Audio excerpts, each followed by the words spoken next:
Hello again, and welcome to another episode of the Nile and Gerry Tea Podcast, a podcast where we talk about all things magic, drama, ethics, the competitive scene. I am your host, Nile Joan Rivers. Join with me, as always, is Jerry Thompson. Jerry, how you doing tonight? Just another day in the mines. The children, they yearn, they long for the mines. They do, And, but it's gonna get better because this episode should be good, I hope. yeah, I mean, we are both pretty excited for this one. We Throughout the week we send ideas and stuff back and forth, and we work on outlines and stuff.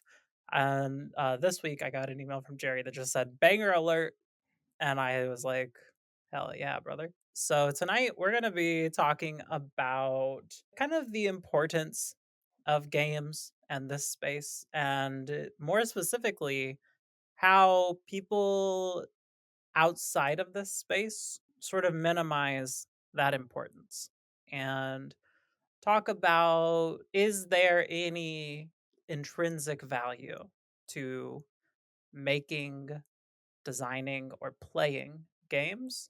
And is there any validity to, what's the right way to put this?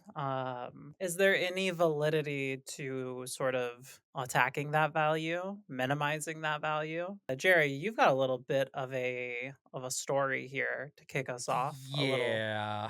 A little Uh Jerry tale. the email, as you maybe could imagine, was inspired by real life events, and there are not a lot of things that are actually triggering to me, but it is very much things that are in this vein where someone who knows me pretty well knows what I do for a living, knows the things that I care about, my values, whatever, just for some reason decides to maybe even off the cuff, but certainly like seriously, they mean it. Just bring up the fact that they think that a big part of my life is like stupid and meaningless, and I should feel bad for that. And it's just like, okay, A, that's mean.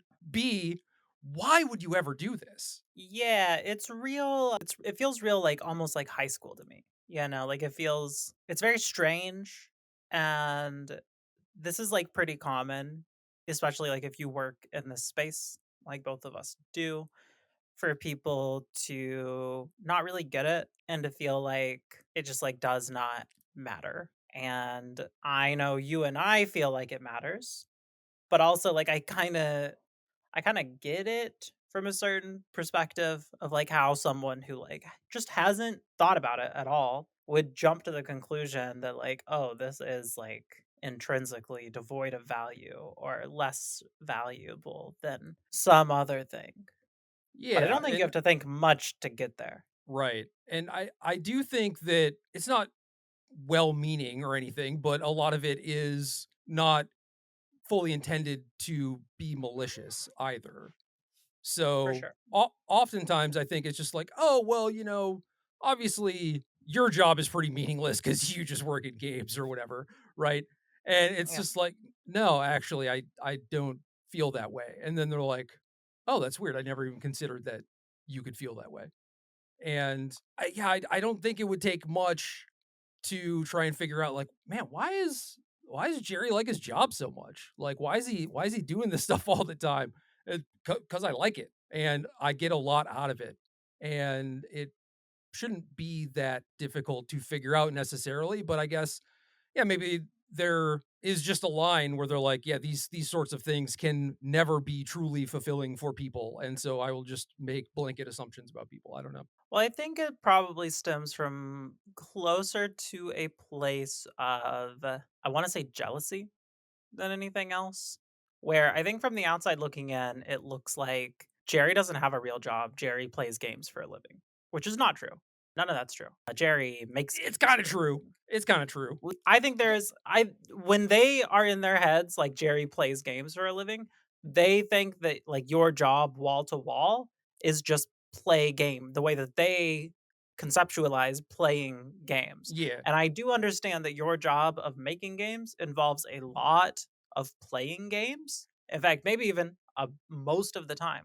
But I also know that when you're playing those games, you are like engaging parts of your brain that people aren't usually engaging when they are just like playing a game. You know what I mean? Yeah. No, for I sure. I It's not like, oh, I get on my phone, I collect yeah, some it's not like, "Oh, I'm coins just or turning my brain whatever. off," like Yeah, yeah, and then suddenly my, bank account has $5,000 in it or something, like, that's not how that mhm, works. mhm. Unfortunate, but kinda Yeah, true. yeah, that'd be sick.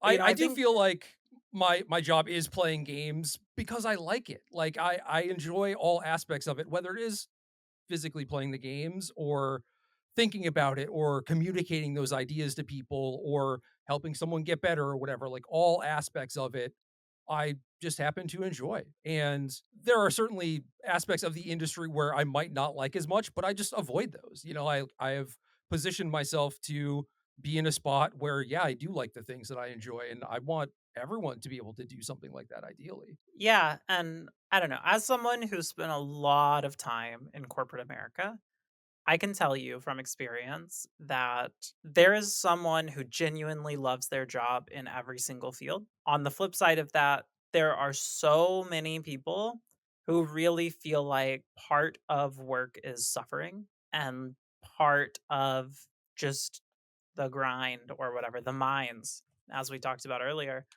is that it sucks and no one wants to or likes doing it. So I think if you're doing something that does fulfill you and you find enjoyable, I think there's this like automatic piece of us that wants to find ways to tear that down a little bit so it can be like, well, Jerry suffers too, you know? Yeah, And maybe you're that not is supposed to have fun working.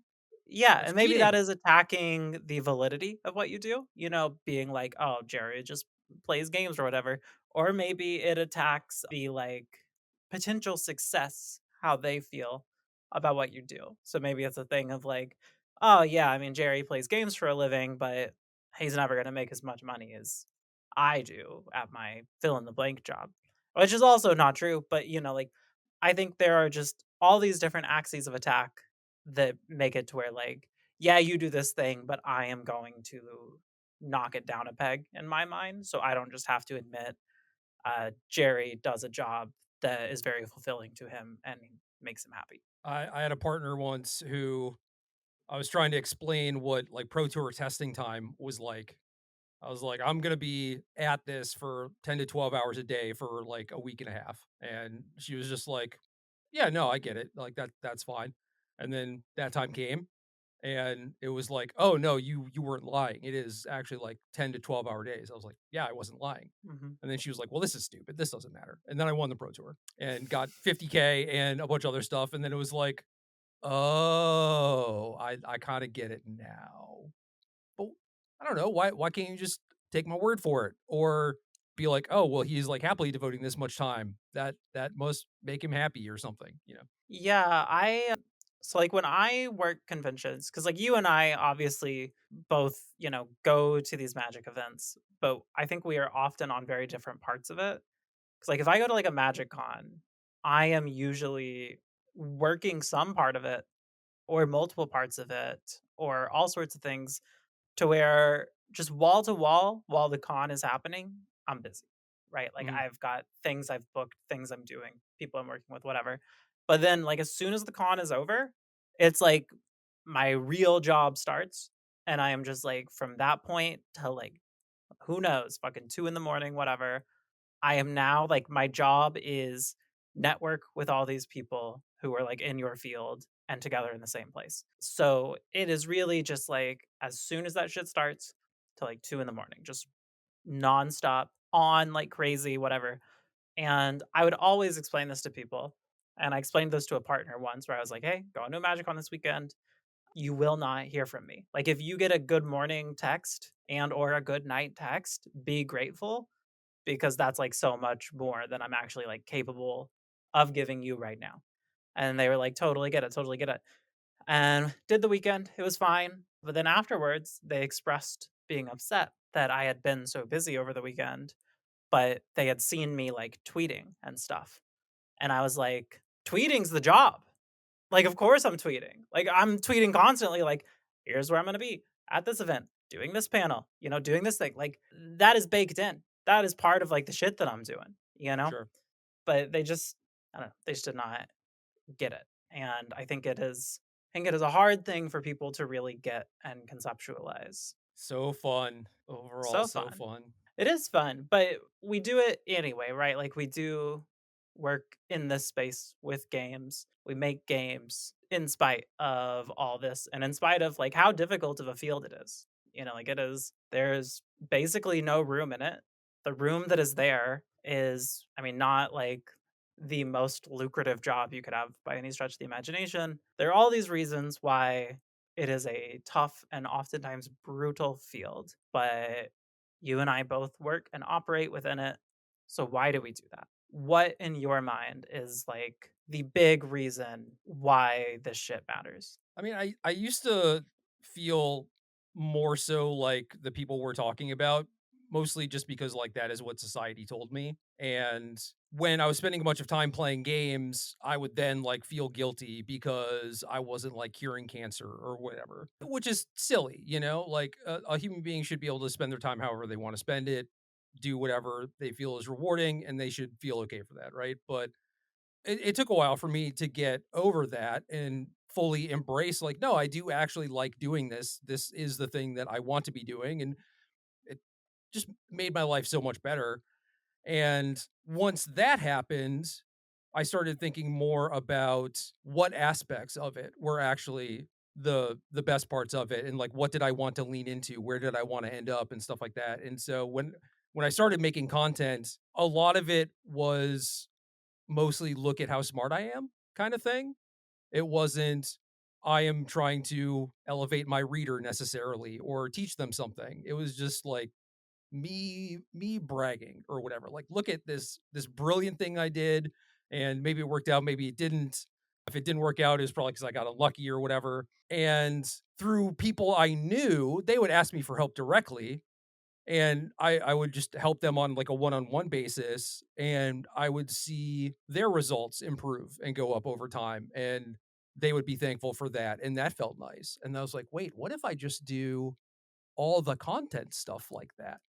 And then there was a dramatic shift, I think, in maybe like 2009, 2010, where I really just started trying to make the piece of content that would give the reader the most value, the thing that would maybe like teach them the most. Ideally, it's not in a way that is, just like super dense or whatever. Like, I want it to be fun, compelling to read. And then at the end of it, whether or not you wanted to, you end up learning something like that kind of thing. And over time, I got really good at that. And then, sure enough, just random people I'd never seen before, just like, hey, I won this big thing because of your stuff, blah, blah, blah. And it's just like, oh, that feels nice. That feels so good. And you just see these people who, were basically looking for their place much the same I was, like a decade earlier or whatever. And now because of their improvement and their success, they are a lot more confident and just a lot more sure of themselves. And obviously that translates into a lot of things just in real life too. And I don't know, just helping people. It's hell of a drug. Yeah, helping people is a very big part of it for me as well. I mean, a big part of sort of where I ended up carving a niche in the community is like focusing on new players and their experience. And that was really bred from spending a lot of time with new players and seeing how tough of a road it was for them, even with me like sherpaing them through Magic.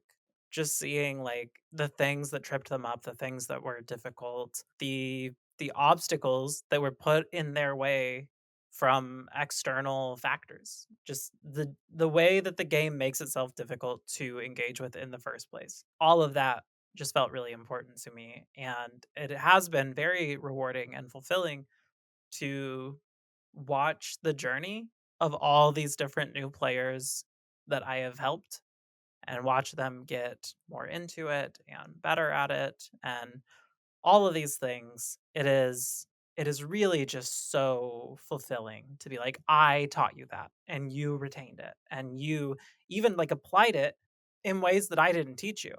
Like you figured out the next step beyond like the road that I paved for you. And that's Yep. so fucking cool. It feels like you planted a seed and you're like looking at a tree that is like, like bears fruit. And you're like, "You did all of the, like, growing and fruit bearing. I just, like, planted the seed and watered it," but, like, that is the culmination of both our efforts, and it's just really, really sick to see in real time. Yeah, I don't think that there has been really a more satisfying thing in my life than that sort of experience. And I've gotten to experience it many, many times over the years because of this. And I just would not trade that for anything. Like I don't know But what you would have to why do, how you'd have to bribe me to like get me out of pseudo teaching at this point. but you could teach, like, anything, right? So, like, why games? Because I'm good at it. And like I am uniquely good at it and I do enjoy it. It's one thing to teach like I don't know, like, basic math concepts or whatever. But this is a thing that I am passionate about, where presumably if I'm teaching someone, they have found me because they're also passionate about the same thing. And so you get to kind of connect on that level too. Whereas if I'm, teaching in public school, for example, it's like the varying degrees that people want to be there and want to engage with the stuff is going to be wildly different. But if someone is coming me directly like, "Hey, I've been doing kind of poorly. I want to get better. What do I do?" Like I know that this person wants it, right? And they're actually going to work for it. Like they're going to be the hardest working tree ever, right? Like they're going to make the most fruit. It's Totally. going to rule. Yeah, but, like, so you're good at games. That makes sense as to why you would wanna teach it. But what in the first place gets you from nothing to games? Like, what in Jerry's life had that, like, "Oh, Uh, this is gonna be the thing I get fucking good at." I think it is because my brain does not produce enough dopamine, and games are very good at providing dopamine, and so I am just naturally, uh, attracted to them in that regard.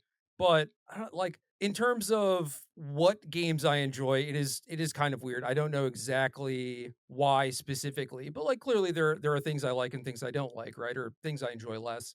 And I don't know, like the thing that challenges me in a specific way or might just blanket be fun. Like I just enjoy this. Maybe you can't even put a reason on it or whatever. I think that is just enough. Like I think that people deserve to have like rest and relaxation and things that are just experiences of pure joy, right? And regardless of whether or not I'm playing like an RPG or a card game or a Mario game or whatever, there is some amount of that in everything. And then you go looking at things like a little bit deeper and I don't know, you start understanding like how games are made and why they're made in specific ways that they are. And I don't know, things like Final Fantasy Tactics, where it was like a JRPG that actually had a very good story, at least compared to the other RPGs that I played until that time. It was like very, very impressive. Like definitely was set in a more medieval period, but was speaking to concepts that are very, very relevant in modern times. And that was very powerful. It made me appreciate the game even outside of the gameplay. Yeah, I think that's a big thing for me is it feels like making games has this, like, increase in net joy in the world that, like, you just don't get with a lot of things, like, I spent 13 years as a software developer working for various companies, really just, like, coder for hire, whoever would pay me the most, I would write your software, and so I ended up spending, like, half that time working for this insurance company, and, no matter how good you make, like, the claim form software, it's not, like, adding joy to the world. No one's like, "This was a really good, insurance claim." Like, "It really brought me joy how nice the software is." They're definitely pissed off if it's bad, but they're kinda, like, net neutral if it's good. But if you make a game and it's fun and someone plays it and they have fun, you increased the joy in the world. Like you made joy out of nothing, and I think that's so fucking cool. And I think for me, it's one of my best skills as a game designer is I feel like I am a very good like dowsing rod to enjoyment.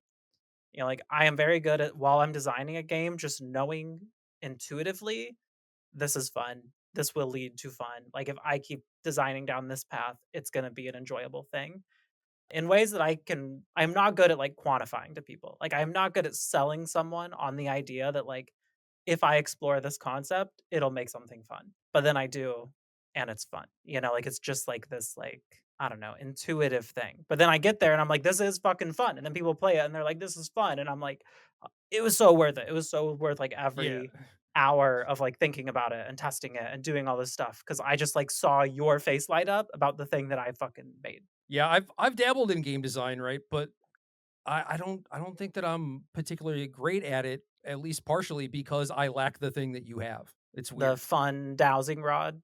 Yeah. It's like I could probably get hooked onto uh a concept or something, and maybe even a part of it could lead to fun or whatever, but I feel like I will inevitably focus on maybe the wrong stuff or whatever. So I don't know. Mhm. Mhm. I don't feel like that is necessarily my calling. And like I've explored many aspects of the games industry. Like I think I'm pretty good at talking. I think I'm pretty good at teaching, especially somewhat advanced concepts and trying to break that down for people.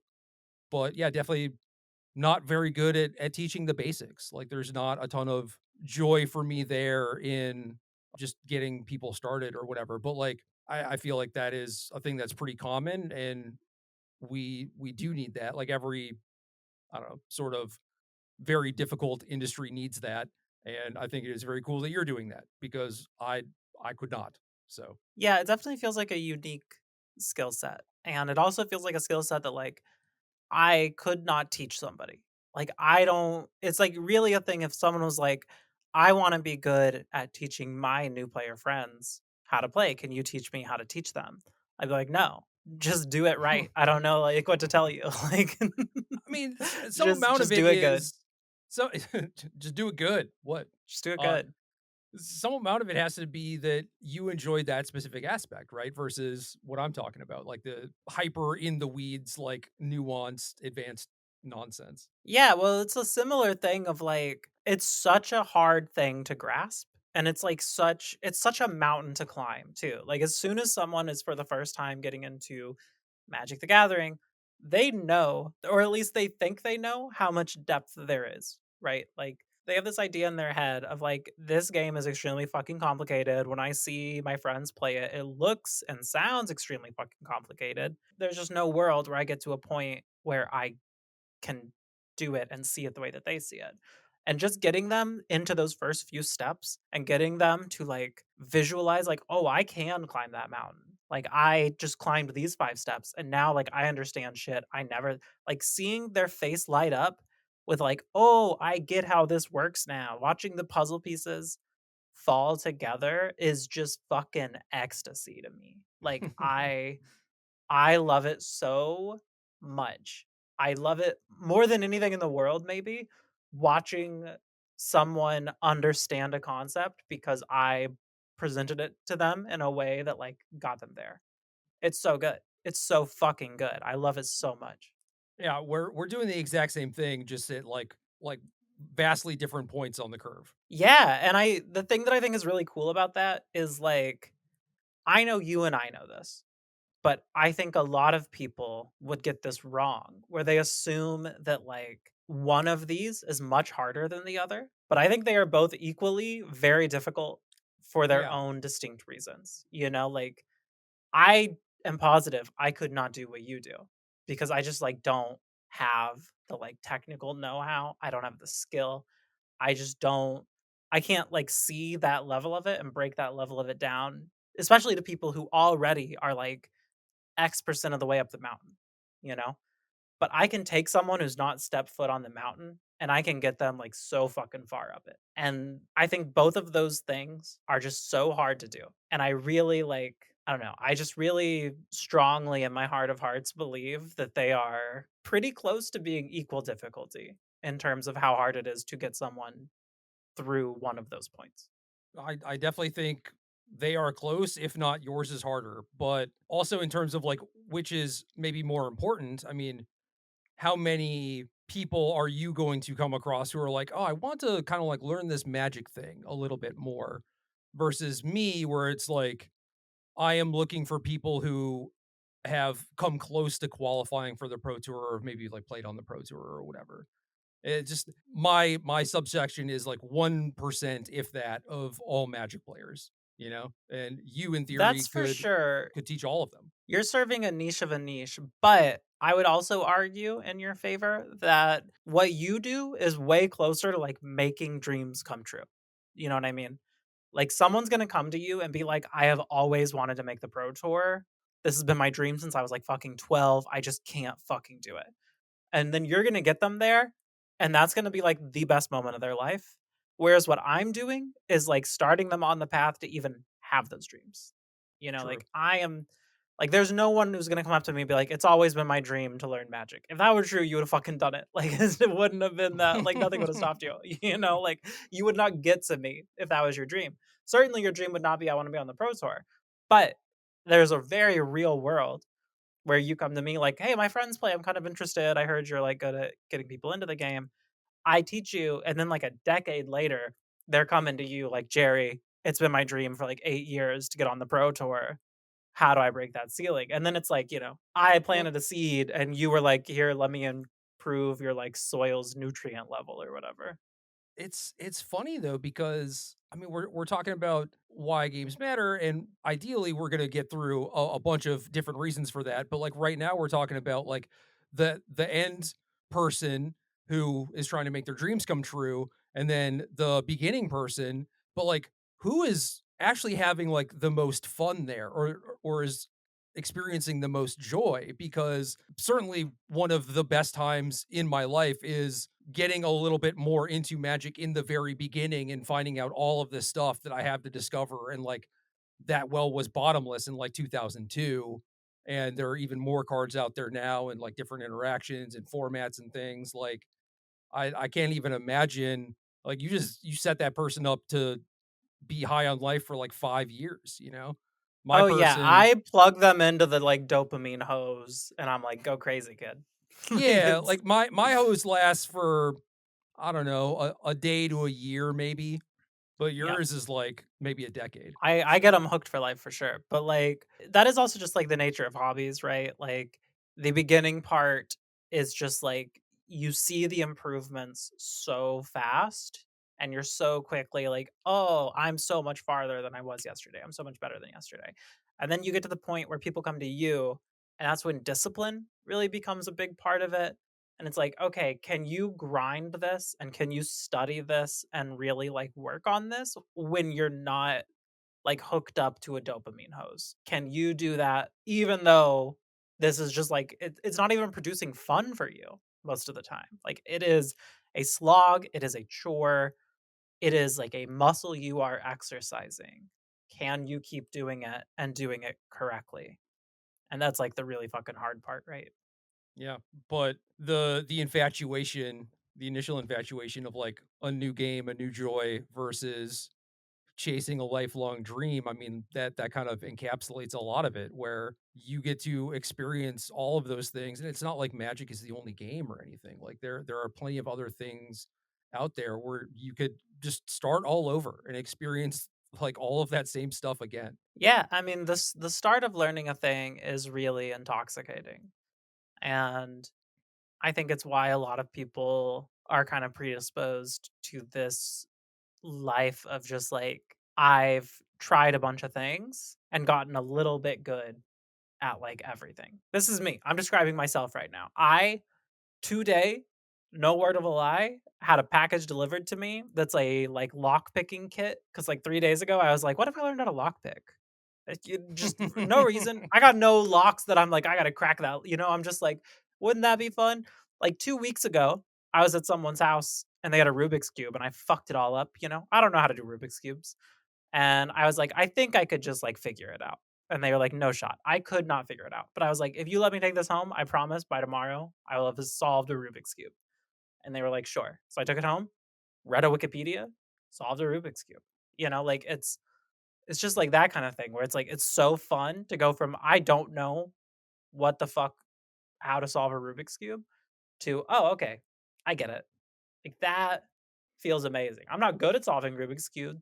If you give me one now, I need to consult the Wikipedia again, but I know that I can do it.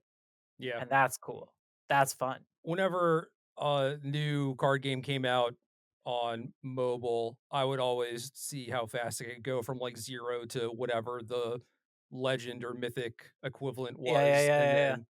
then usually it was like, "Okay, I'm done now." Just drop off. Yeah, it's a lot less satisfying once you've, like, done the thing. I used to play a lot of Hearthstone, and then I made, like, Legend on Hearthstone, and I was like, "Well, I guess I'm done." And then I never played Hearthstone again. Yeah, because that Stood was while your it goal. lasted. That was all I you did it. wanted I from did it, the you thing. know? Yeah. If you want to make the Pro Tour, top 8 of Pro Tour, win a Pro Tour or whatever, that may take you decades. So, Mhm. I don't know. If you're looking for longevity with your lock picking endeavors, perhaps set your goals high. I just wanna figure it out. I just wanna know that I could do it if I studied it, you know? I believe in you. Oh, I'm sure I'll get it. I'm sure I'll get it. But I mean, as you mentioned, there are tons of games out there, and there are people like us for basically every game, right? Like Yep. every game has designers, they have testers, they have content creators, they have all of this shit, like all this shit matters a lot to somebody somewhere for like every fucking game. So there's clearly like some unifying threads amongst just games in general, right? Like there are some qualities that are just like universal truths of this is what makes a game rewarding, fulfilling, interesting. This is why people make it their whole fucking lives like you and I do.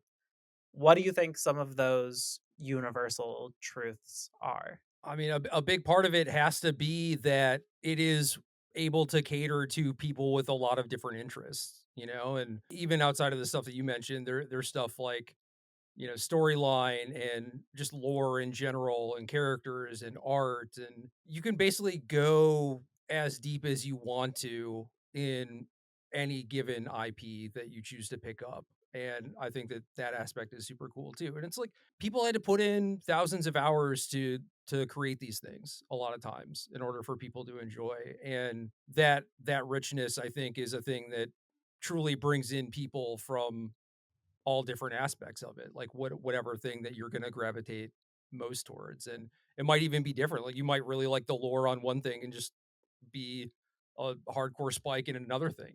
Like it just might be one aspect is great in this IP, and you like the other thing over here. I'm really glad you brought up stories because I am so fascinated by magic lore for a couple of reasons. One, I don't fucking know it at all. I've never been even remotely interested in like magic lore. People all the time, especially my newer player friends, because they know this game is like my whole fucking life. So they naturally, reasonably assume that I do know these things. They'll be like, "Oh, well, such and such happened in the lore, but like obviously you're aware of that." And I'm like, "No, actually, I had no fucking clue because I don't read that shit." Like I am sure it's really good. I just like I it's just never been a dopamine host for me. I just don't care. I can't care. That being said, I am so obsessed with when a card tells a story through its own rules text. Like anytime that I feel like the mechanics of a card, even as things as simple as like Psychic Frog, for instance, you can give him flying for a turn, which like mechanically in our game is jumping. Like that is so cool to me. I'm like, he's a frog. He jumps. Like mechanically, we've done it. Like we've told the story of this is a frog who jumps. And also he like fucks with the graveyard, he fucks with the library. These are like mind things. Like he's a psychic frog. We've done it. We have done it completely. We have told the story of a psychic frog mechanically. That's did so satisfying to me. did you know that it's also kind of a riff on an older card? Yeah, the Psychotog one that we're like not allowed to Yeah. use anymore, right? It's like Yeah. that guy like owns that guy like Yeah. owns those, right? Oh, can you talk about that for people who don't know about this guy owning the Psychic Frog's heritage? It's a mana cheaper, does a lot of the same stuff except permanent and also draws you cards. But they were named in such a way where one is Psychotog and then the new one is Psychic Frog. And if you say it fast, it kind of sounds similar. And it's like they're the Mm. same colors, they're both blue and black, it is very cutesy. And yes, But this also guy owns the new one ATOG. completely embarrasses the old one. Yeah, but this guy like owns the whole concept of like an ATOG or whatever, right? So like Psychotog or whatever is like his. I feel like, am I correct? I don't know what you mean by owns an ATOG. From what I understand, this is the reason why we can't have these in Magic anymore. Is like I think maybe the artist from the original one Oh.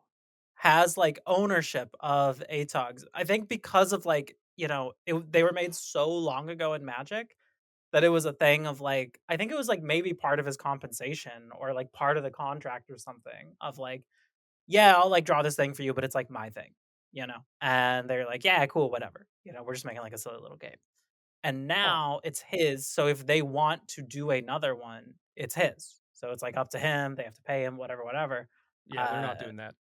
yeah, they're not gonna fucking do that. They'll just say this is a frog.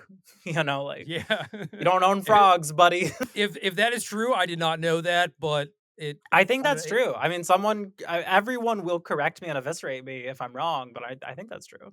see, you may not know actual story lore, but maybe you know But I wizard lore. I You know know the Watsy tea. more. I know the T. That's why we did the podcast. Ugh. But yeah, I really love the storytelling aspect of it through the cards. I think that's really cool. It's also, I don't know, it's really important to me when it comes to game design because like something that's really big for me is I don't think I am very good at communicating. I'm really good at communicating. I'm really bad at communicating like complex emotions to people. Like I'm very bad at communicating specifically how I am feeling, what I am thinking, these sorts of things. But I've found that I have a very easy time communicating these things through like creative endeavors. So like outside of magic, my number one hobby is playing piano. You almost will never see me post about it because, like, I really want it to be, like, my thing and not, like, content, you know what I mean?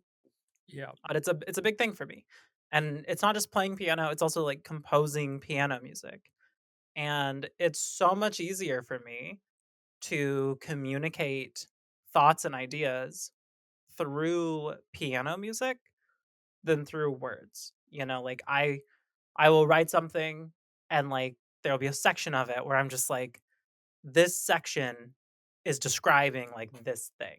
And it's like such a perfect one to one. Like, this is exactly what it means and why it means it. And it's just a thing where it's like, it's because that's how it sounds to me. Like this series of notes sounds like this thing that I'm trying to convey. Now, obviously, that does not like help anybody but me. Like, you're not going to hear one of these pieces and be like, I get what she's saying. Like it'll be far less effective than me just speaking it to you. But it helps me a lot because like it's almost like I've translated it to myself. Like I've got it onto sheet music. I get it now. And now I can explain it to you because I understand it better. And that's It's huge. And yeah. I mean, someone could also listen to that and then potentially give you words to describe how you're feeling. yeah, it could summon feelings within a person that like they can articulate better than I can. And that's all really cool. And on a sort of similar level, this is how I approach any game that I make, where I start from a position of this is what I want people to feel. This is the vibe that I want from this game. Like my favorite game that I've made is called Kate's Cage Match. It's like a 1v1 game that uses some magic cards. It's real cute. I have a whole video on it. You can go watch it. But my big thing with Kate's was one, I just saw the card Kate Cage Brawler and I thought this is a cool card. I want to do something cool with it. And two, I wanted to make a game that felt like a fist fight, like felt like a cage match. And so like from the jump, it had been I want to invoke these specific feelings. Like I want to invoke this feeling of things are dire, your back's against the wall, like fight or flight, like that kind of feeling. And so every design decision was made with that in mind. And it ended with this result of this really cool, punchy, fast-paced game that basically perfectly captures what I'm trying to capture. And so to me, like the storytelling of game design is very important, but it is very through this like super specific channel of like not caring about the lore at all, but caring a lot about communicating feelings and ideas through game mechanics. Yeah, I mean, I think a lot of things are just better as kind of like show don't tell or Mm, evoke feelings don't tell, that sort of thing. yeah, yeah, yeah, yeah, yeah. Yeah, I think I could use a little bit of tell. I think that's probably a weakness of mine, is that I have, like, 0 tell. If you were like, "Alright, now write a little bit something about this," I'd be like, Just listen to it," like, "Just play it," like, whatever, like, if someone wants to write something about it, if someone wants to write a fanfic, a lore for me, please do, but, like, I'm not fucking going to, because I am not good at that shit. That's why most games are made with teams. Yeah, that makes sense. That makes sense. It's really interesting, though, because storytelling is such a big part of games. And storytelling is already like, that is valued in our society. Whether people realize it or not, like, people love movies. People love books. If you t well, maybe it's a similar thing where, like, if you told someone, "I'm an author," unless you've been majorly successful, they're probably still not taking you seriously, right? Yeah, yeah, there's definitely like a hierarchy where it's like the theater is, peak art, and there's like cable TV is trash, or if you are a director in Hollywood, okay, sure. Like you're getting paid a bunch of money. If you are directing indie films or documentaries, people are probably not respecting you as much.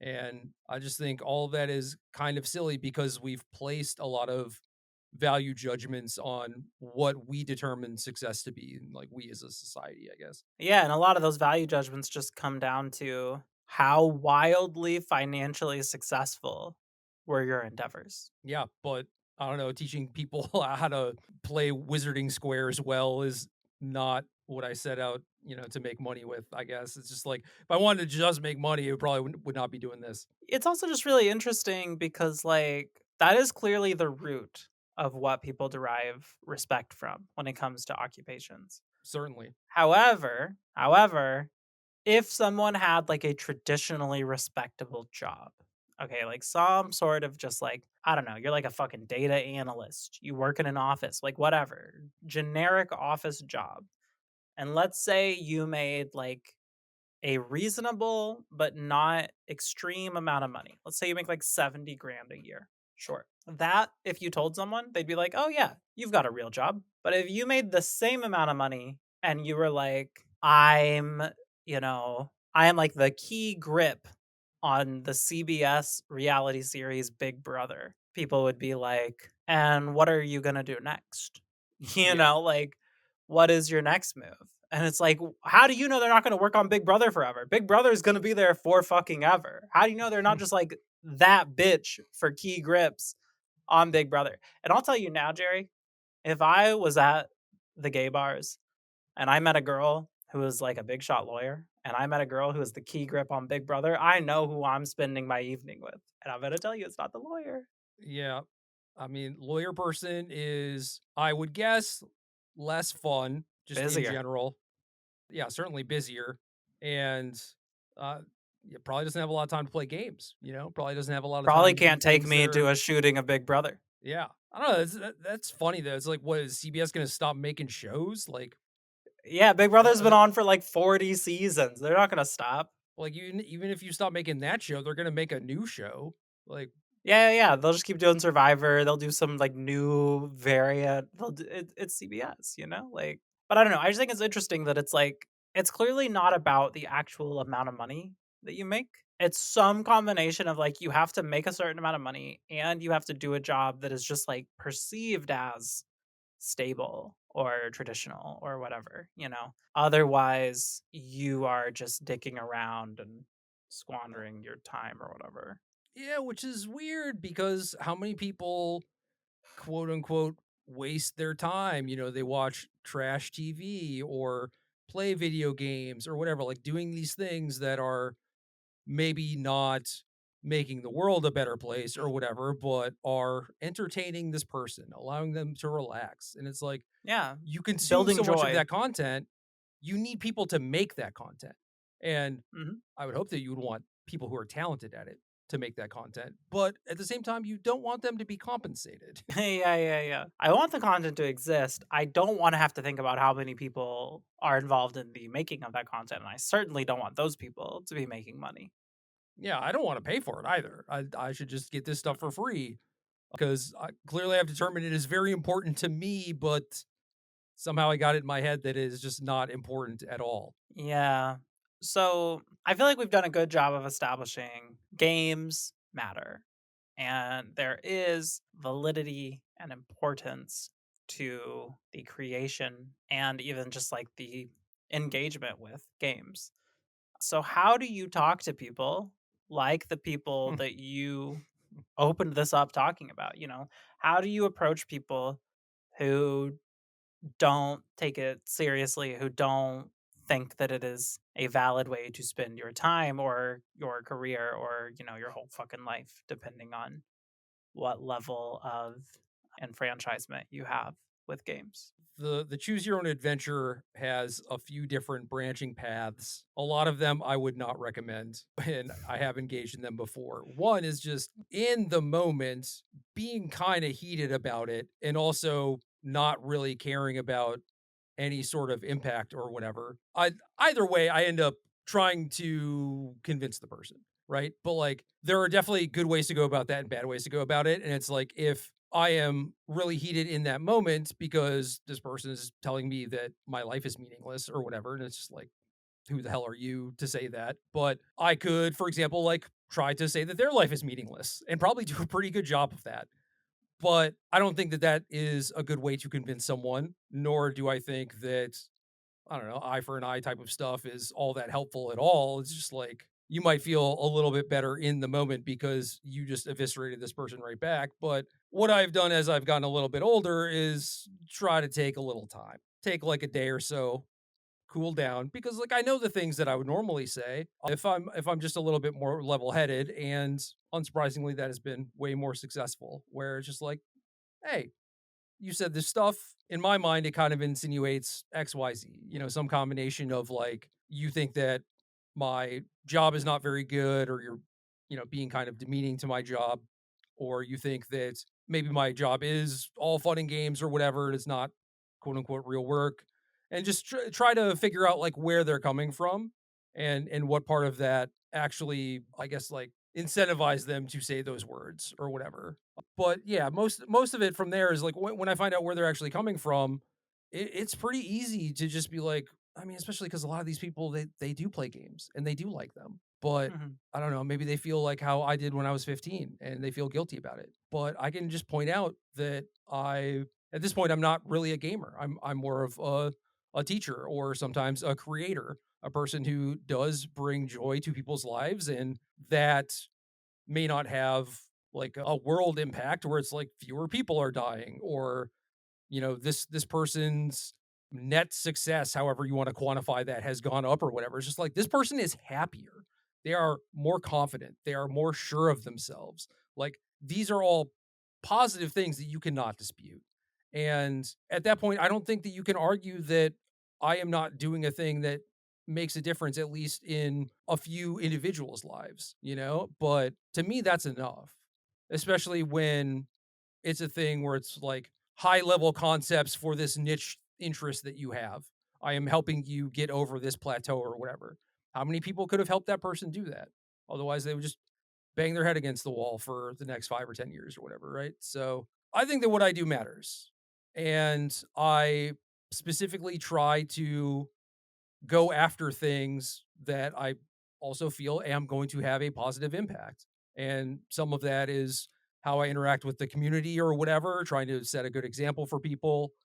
But for the most part, the easiest thing for me, the thing that I am best at, I think, is like the one-on-one kind of like individual helping a person get through some stuff. And I don't know, like we talked about it on the Lou episode too, where it was like that was not my best work, you know?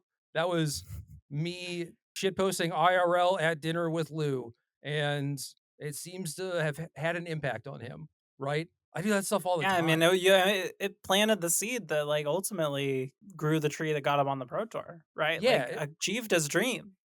and this was a person who I mean, we had played a couple times, but Mhm. we didn't know each other super well. It wasn't like he was explicitly coming to me for help, but like No. in that moment, I kind of size him up the situation and try to throw in a little something that I feel like can help. Sometimes it does, sometimes it doesn't. Either way, I may never know if it actually helped or not.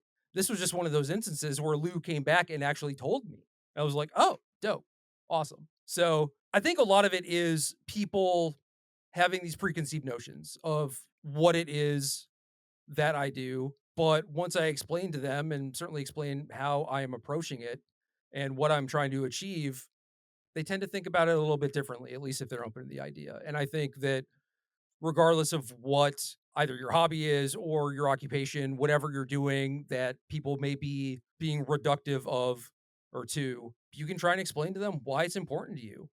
Because if it is important to you and you have good reasons for it, like you're going to be able to get that across to them. And you may not convince them, but they should at the very least respect where you're coming from, respect the fact that, oh, it's a thing that you care about, and maybe I shouldn't shit talk it as much. Yeah, I think for me, it is a thing where I think people see success and just like life in general on a very linear scale. I think people really see it as like you need to start here and then you just need to go up the whole time.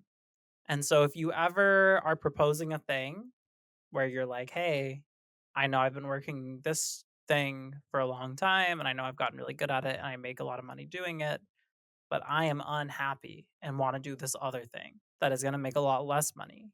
And it'll be enough money. I'll be fine. I just won't make as much money." People will lose their minds. They'll lose their goddamn minds and they'll just be like, that sounds like it's impossible. Like what you're proposing, I see life as it goes in a very one direction, very steady pace. And you were talking about going backwards, but it's not backwards, it's just less money. It is very much forwards on like every other axis, and if you try to get it through their heads that like, yeah, I'm gonna, have less time for this thing, but I'm going to be more fulfilled, be happier.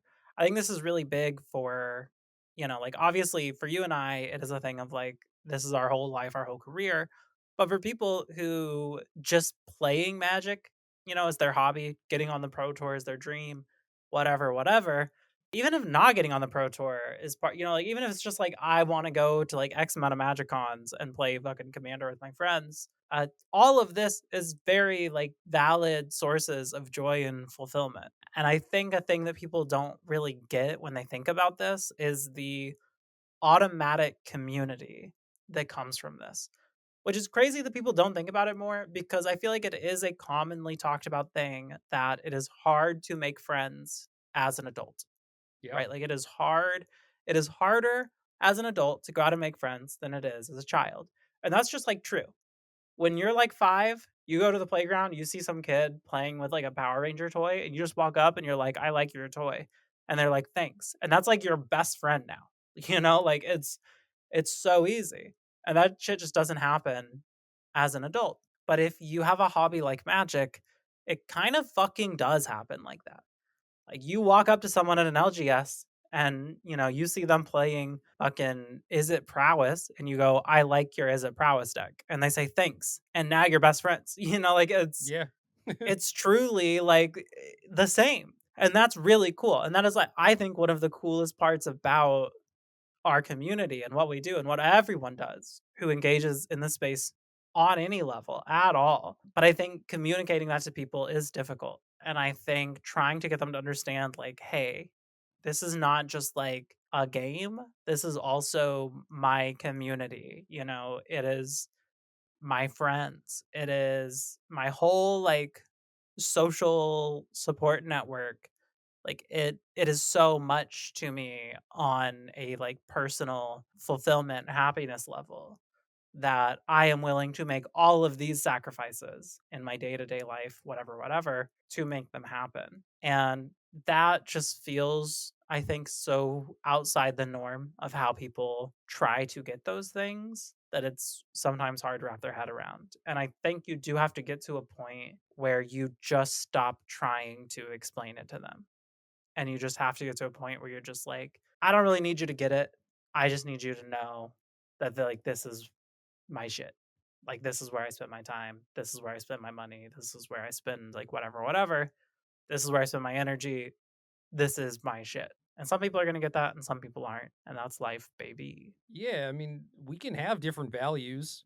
You can be willing to just eat shit all day every day for 20 extra K per year, you know? Mhm, But mhm, mhm. if Nile wants to leave programming and do games and make 20K less or whatever, but like So be much more than 20K happy, less. So much I more than 20K I less. know, I know. But be But yes. happy, Oh, be so much more than 20K happier. I'll tell you that much. right? Because 20K, An that's monotonous. incredible number of happiness increased. It's insane. So my big overarching thing for this is basically what I feel like is the meaning of life, at least for me. Which I don't know why we're here. I don't believe in much, and so I just have like the stuff that's in front of me, and just thinking about this a lot over the years, and it's like what actually matters, like what is relevant. I do think it is like the interactions person to person. Like those are the things that have like the biggest impact. And so I try to maximize for that. I try to, make people's lives better in whichever way I am best equipped to do. And, certainly now as like a notable figure in the community or whatever, it's like my job when I am gone, like you talked about what you're doing at MagicCon or whatever, what I am doing is just trying to ensure that whatever interaction people had with me makes them walk away from the weekend, like having that weekend be at least a little bit better. And I think that all of that is super meaningful. And it's just like we can disagree with what we want out of life, and that's fine. It's like you might be very confused where it's like, I don't want an extra 20K a year. It's not that I don't want it. It's just I value these things more, and Yeah. you I'd value the rather be money more. happy. Right. Yeah. And, like, can there not just be some mutual understanding there? And I think that there can be. Yeah, I think so too. And I don't know. I think there's just such a high value on all this stuff. So much of it is so it's just so like mind-blowing to me. Like things even just like you and I being friends is only possible because of this stuff. Like there's just 100%. no world like living where we live, just being who we are that like our day-to-day lives would ever under any other circumstance cross in such a way that we're like, "Oh yeah, let's become friends."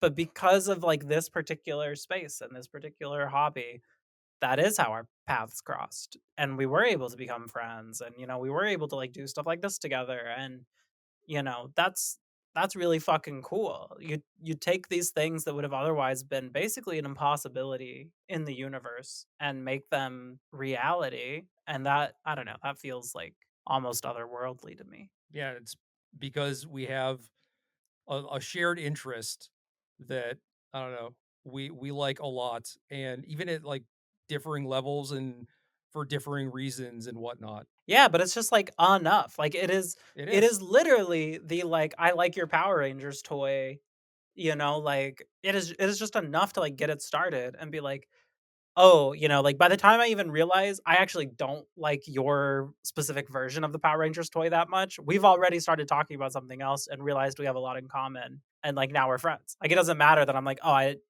actually didn't realize it was the Blue Ranger. I thought from back there was the Green Ranger." But, like, it's cool because now we've, like, started talking about Pokemon, and we're, like, past the Power Rangers thing, like, it is just, like, the entry point. And that's like that's all you need, but that's like also the hardest part. So like making that so easy is just I don't know, it's fucking rad as hell. I have friends certainly all over the country, but also all over the world as a result of Mhm. this. Totally. How many people can say that? It's like you go to any major city in a major country, you have someone that you're going to want to touch base with and at least get dinner with. It's wild. Yeah, it's so cool. It's so cool to like anywhere I travel, I can be like, "Oh, hey, I have like friends." And it's oftentimes it's like friends that I've like met and hung out with before, because Yeah. we all congregate at these same places a few times a year.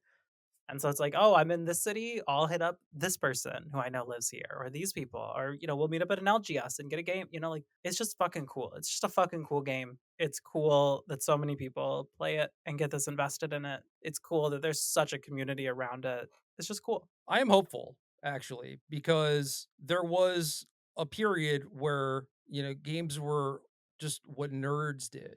And now games Mhm, are a thing that is acceptable for everyone to do. mhm. And it's not really, are you a gamer? It's like, what kind are you? Yeah, what game do you play? Yeah. And I do think that if enough people are upfront about why they are passionate about games and the specific aspects of them, that in time that will enter more into like the zeitgeist, and people will just be like, "Oh, you work in games, like, creating story or whatever. That's really cool. That's awesome." Like, we will get to that point at some day. Oh, absolutely. Abso-fucking-lutely, and that'll be really cool, like, eventually people are gonna be like, "Oh, you make games? That's, like, so sick." Like, that is like, not only do I understand it and get it immediately, I also, like, see it as an actual career and value it. Yeah, or they just say like, "Thank you," because you Yeah, might you for worked your on service. anything that they've done, Yeah, but yeah, it's just like they know that it's people like you that right. make their crappy days less bad. You've increased the amount of joy in the world. You've created Exactly. joy from nothing, from the ether. You created joy. That's so fucking cool, dude. Well, Jerry, I think that is that on games and their significance. But we have a couple of questions, a couple of questions sent in from people. Now, starting off, we're never not going to start this way. We've got a question from Briar, the Briar question asker. Very Oh, excited to get into that. interesting. Interesting. Now that I'm back home, I What you guess got? What you got? Briar the goat. Let's go. maybe I should have tried to write it backwards. I don't know. I'll fix it in post, don't worry. But yeah, question from Briar. Side note, they replied to something on one of my Blue Sky posts in the past week, and I felt like I had a run in with a celebrity. You know what I Yeah, mean? Like I was like, Briar, the Briar, the one with all the questions. Oh my god, hello, how are I you? I mentioned that I didn't know if Briar was a audio listener or not, but then I went and looked at some of the comments and YouTube watcher. So now we know. That's huge. We love YouTube watchers and we love audio listeners. Hell Oh, I yeah. should I should I should edit it to where on the YouTube one I say we love YouTube watchers, and then on the audio one I say we love audio listeners, and they'll never That's too know. much work. That's too They'll much never work. know. They'll never know. Okay, so here's our question from Briar. She says, "This question is mostly for Nile this week, though of course Jerry's welcome to weigh in if he feels comfortable. What are some strategies you've developed for not getting tilted by the various microaggressions faced as a trans woman? I'm non binary trans femme, and nothing tilts me more than noticing a change in someone's, parentheses, basically always a man's, demeanor towards me dramatically changing when I'm presenting noticeably more femme than the week prior. Interestingly, I didn't tilt from transphobic microaggressions at RCQs during PIO season, as I just saw it as my opponent being an idiot who thinks they're better than they are, and simply use their underestimation of me to my advantage to beat their scrub ass. Where it really does mess with me, though, is at weeklies or small store champs that I see more as social gatherings than a competitive event. Should I just put myself in my RCQ mindset and ruthlessly thrash these men? Great question, Briar. Tricky question. A lot to talk about there for sure. So I feel kind of similarly to you in the sense of like sometimes I think the FNMs fuck me up more than the RCQs. But in a different way, I think the RCQs fuck me up more because usually at an FNM, if something like that tilts me, I just like leave. Like I'm just like, fuck it. I am dropping. I don't got time for this. But in an RCQ, when I get tilted by this, it upsets me more because it is like affecting my odds. And I can like feel it affecting my chances to win, and that like pisses me off, and that like now I'm like tilting from the tilt, and spiraling out of control. And the worst part is like I can feel it, like it's like I'm watching the train crash happen and I can't fucking stop it. So this is the best thing that I have found to deal with this. And this actually came from Lou, who we had our hammer episode with. If you're unaware, Lou, his full time gig when he's not qualifying for pro tours and playing bad modern decks is He is a licensed therapist. He's a good friend of mine. I am very good friends with his girlfriend, and that's like how we know each other. But I talked to him about this once because I had been at an RCQ where this guy had just been like microaggressioning me like fucking crazy. And it was tilting me into the sun, and it was causing me to play so poorly. I did top eight that RCQ. I did then see that guy again in the top eight and lose to him. And I was just like so fucking tilted. This was an RCQ where like I had already qualified. I was just doing it for funsies. Drove me insane. So I was talking to Lou about it, and he was like, "If you want, I can give you some like therapy advice about this." And I was like, "Sure, hit me with it." And so Lou suggested cognitive reframing when it comes to this, which is basically the process of taking these emotions that we're feeling, like when they do this microaggression, it, pisses you off, it upsets you, it makes you feel hurt, whatever, and trying to reframe it in your brain as something else. Because I think, it is a thing where you have to like map out like what you are thinking they are thinking when they do it. And part of that is when I'm like, for you, you talked about specifically noticing it as you're presenting more femme. So doing something where you're like, when I am presenting more femme, my opponents assume that I am worse. My opponents assume that I am stupider. My opponents assume that I am ignorant.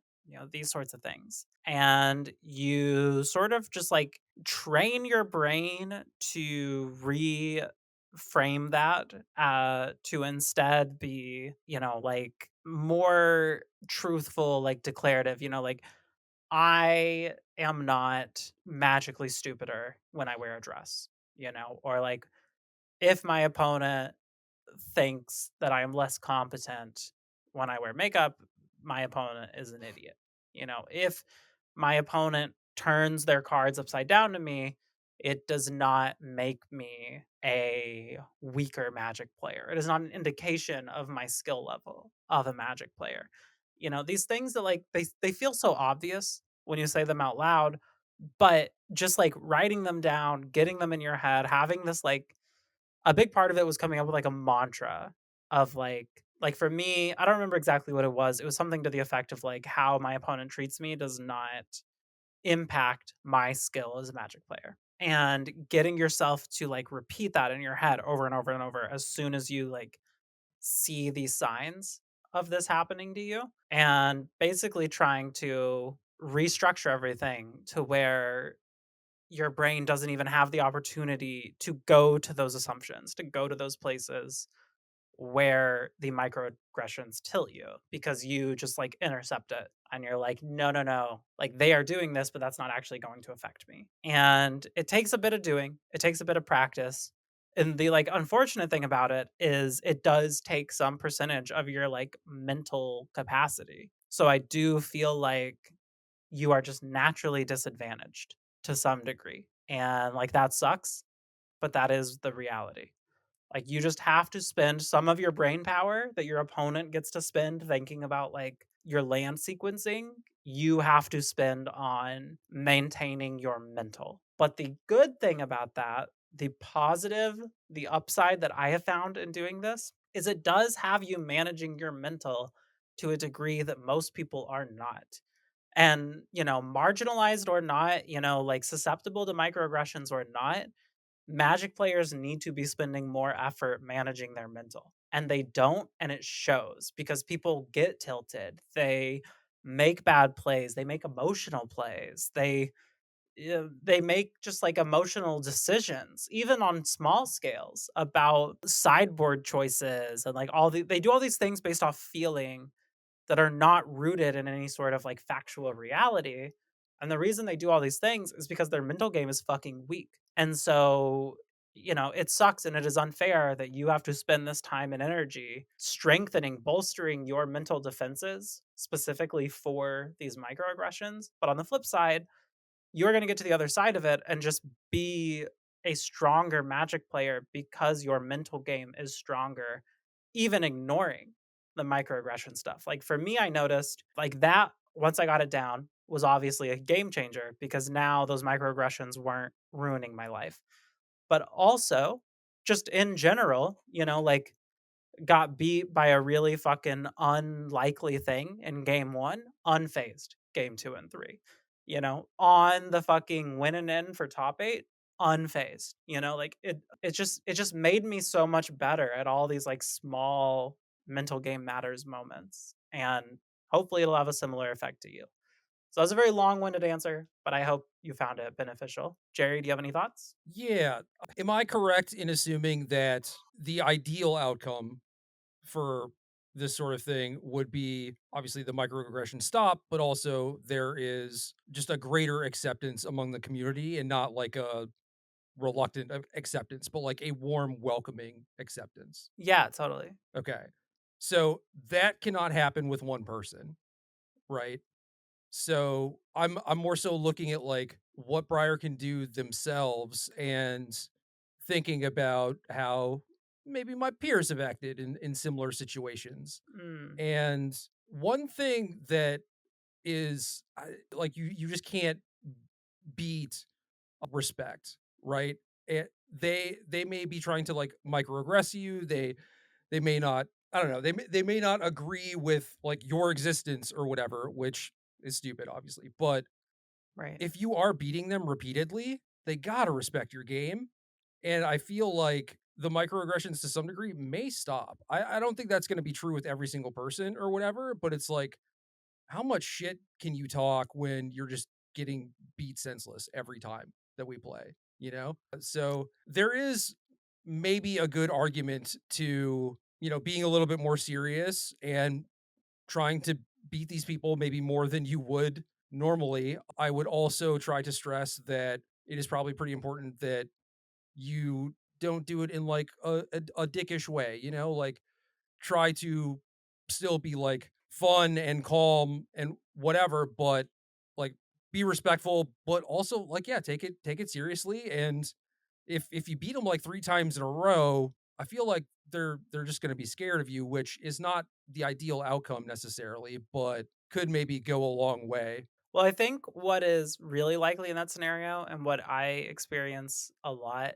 and do get a little bit of a sick thrill out of is that if you beat them a lot, then they are going to be the ones who are tilted into the sun. Because for them to even have done this in the first place, they had to have underestimated you. They had to make all these false assumptions about you. And those assumptions don't just magically go away when you beat them a bunch.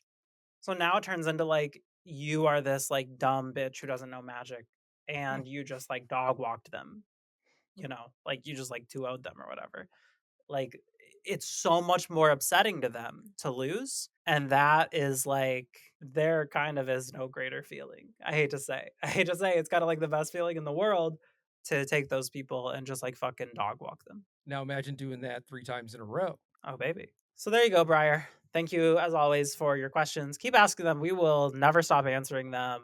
Truly, Briar the Go, you always have a space on these podcasts. Our final question for the day though comes from David, who says, do you and Jerry see a benefit to competitive players playing non-competitive formats like Legacy, Vintage, Pauper, etc.? And first of all, David, I would love to say how much I enjoy you putting Legacy at the top of the list of non-competitive formats. Nope. Bravo. Nope. Love it You added that. so You added that. No, no, no, no, no. I'm David said it. I'm looking David at the said screenshot it. right now. It leads Legacy. with legacy. It leads with legacy. Yeah. Legacy. Hey, how do you get onto the Pro Tour? Not playing fucking Legacy because it's a casual format. That's because they took it away. Well, I don't, it maybe used to have been a competitive format, Grandpa, but these days it's at the EDH table, I'm afraid. Damn. I would if they had a command zone, but for legacy, Oh, the Legacy Zone. yeah, Oh, that's so good. That's so fucking good. I would not go there either. I would only want to play competitively, but I I do see a benefit to this, but it's kind of like a slow trickle. Like I would not expect this to happen overnight, but I do think that when you are immersing yourself in other formats, you just get to see more interactions in general. And some of those may translate over into other formats. And I think the reverse is also true. If all you do is play casual formats like Legacy, it may behoove you to, I don't know, learn how to draft and learn how to navigate combat, for example, because that may be relevant in Delver mirrors or something. But there are also specific things like a standard set comes out and you as a vintage player are just like, well, I'm just waiting for the next Lord of the Rings, baby, because there's going to be nothing in this stupid Ether Drift set. And then they print stock up. And it's like, oh, wait, no, actually, that's kind of cracked in all formats. And I know that because I have a wide array of experience in all formats, right? So Mhm, it does mhm. work both ways, certainly.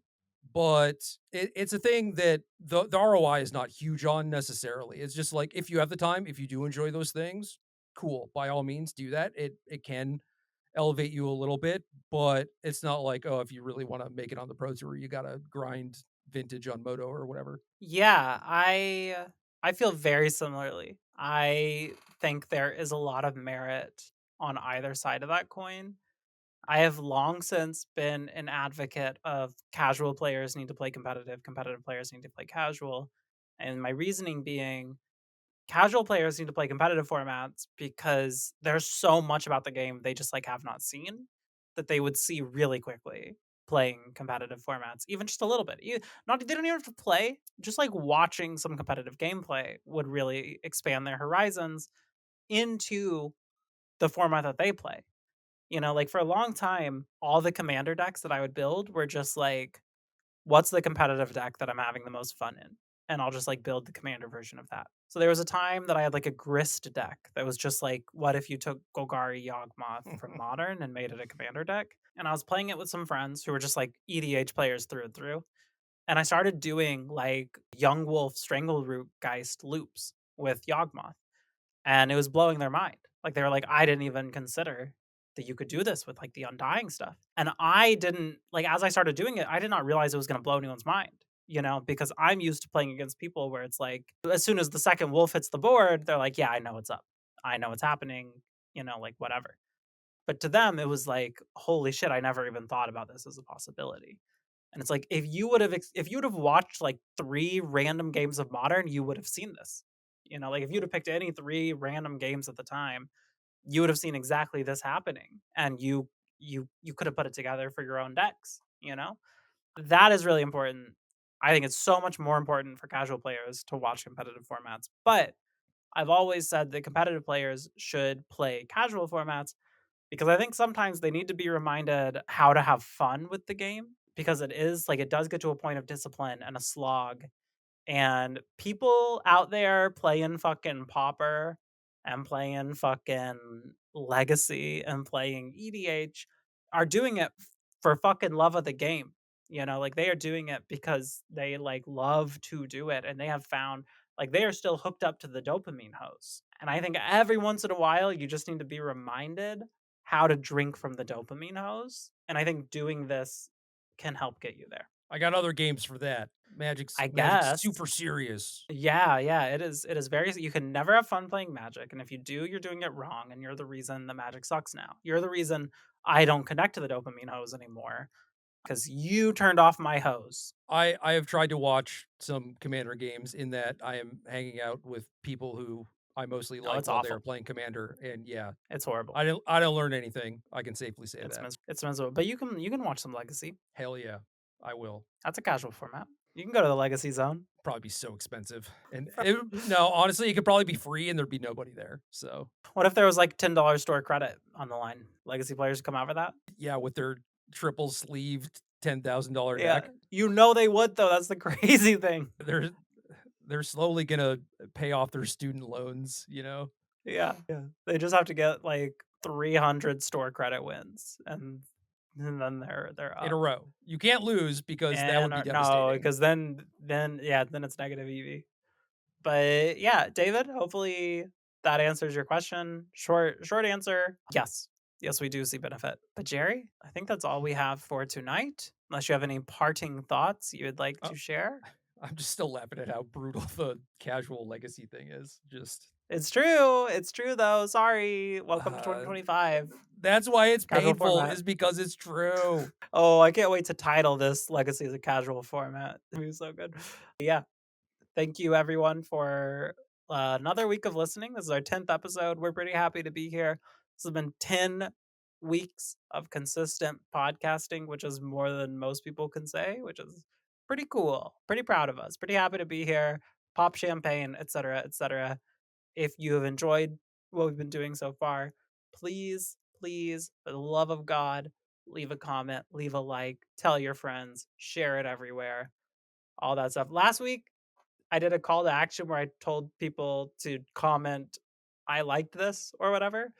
I have severe ADHD. I immediately forgot that I did that. And I just kept getting these comments of people being like, I like it. And I was like, why do people keep telling me they like it? Why don't it's because I asked them to. It's because I asked them to, and they very kindly did so. So thank you for that, everyone who did that. Really appreciate you. Eventually remembered why you were all doing that. But that's it.